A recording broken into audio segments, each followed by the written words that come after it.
Solving proportions with number chips. This is a football version, and this is a digital lesson.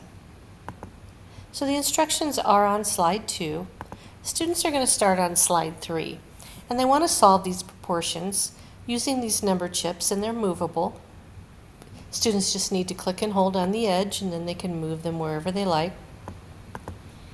And every slide has every number the students need. So if they get to the end of the slide and the numbers aren't working, they know they've made an error somewhere and they need to go back and check.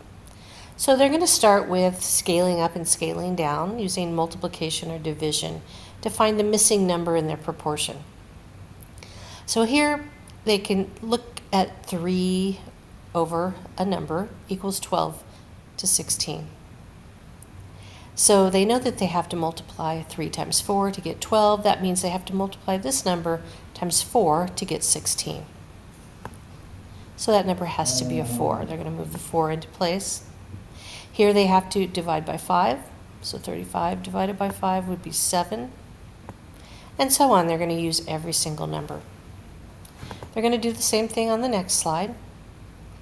Now, when they get to slide 5, they can't scale up or scale down, so they're going to have to use means and extremes.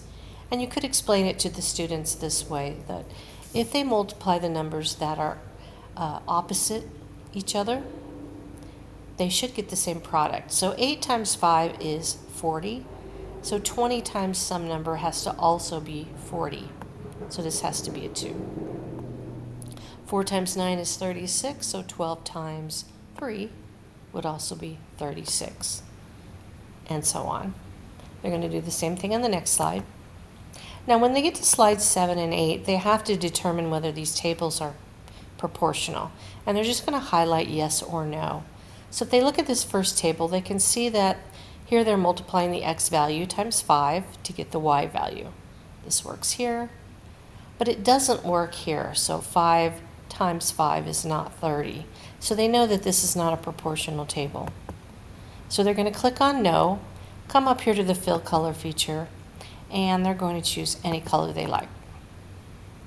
They're going to do the same thing with the next 3 tables. So there's 1 here and 2 on the next slide.